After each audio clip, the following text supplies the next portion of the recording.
আজকে আপনাদের সাথে একটা নতুন টেকনিক শেয়ার করব। তো যাক, শুরু করা যাক টেকনিকটা। হ্যালো গাইস, আসসালামু আলাইকুম। সবাই কেমন আছেন? আশা করি সবাই ভালো আছেন। আমিও আলহামদুলিল্লাহ ভালো আছি। অবশ্যই আপনারা কেমন আছেন জানাবেন। এই তো একটা পিৎজা আনলো আমার বোনের জন্য, আমার ছোটো বোনের জন্য, ছোটো বোনের হাজব্যান্ড।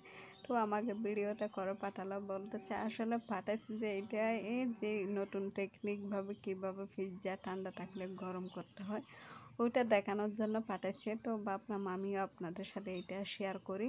তো অনেকের বাসায় ওভেন নেই, মধ্যবিত্ত ফ্যামিলির বাসায় তো ওভেন নেই। ওভেনে থাকলে তো এটা পিৎজাটা গরম করা খুবই সহজ। তো ও কড়াই বসা দিল আমার বোন একটা, ওখানে একটা ডিম ফেটে দিল। ডিমটা নাড়াচাড়া করে নেবে ডিমটা। তারপর দেখি যে আমিও তো সত্যি অবাক হয়ে গেছি। ও যখন ভিডিওটা পাঠালো বলতেছে, আপু দেখো কীভাবে পিৎজাটা গরম করলাম, দেখো এই টেকনিকটা কাজে লাগে, এভাবে বলে আমাকে ভিডিওটা দিচ্ছে। তো ভাবলাম আমি আপনাদের সাথে একটু শেয়ার করি। তারপরে এবার জাকানাকা করে বেশি করে নাড়াচাড়া করবেন, যত জাকানাকা করে নাড়াচাড়া করবেন ততটাই ভালো। তো একটু একটু যখন সিদ্ধ হয়ে আসছে এরপরে পিৎজাটা দিয়ে দিচ্ছে। দেখুন কি বুদ্ধি আমার ছোটো বোনের, তাই না? আসলে এটা আমিও সত্যি অবাক হয়ে গেছি দেখে। ও যখন এই ভিডিওটা পাঠাচ্ছে আসলে এভাবে এটা গরম করা যায়। তারপর ও পিৎজাটা ডিমের উপর বসায় দিচ্ছে। এই দেখুন ধোয়া বের হচ্ছে, গরম হয়ে গেছে পিৎজাটা। এখন নামিয়ে তারপর খাওয়া শুরু করে দিল ওরা। আর আমার লোভ হচ্ছিল, বলতেছি একটু ভিডিওটা দিছিস একটা পিৎজাটা পাঠিয়ে দিতে পারতিস।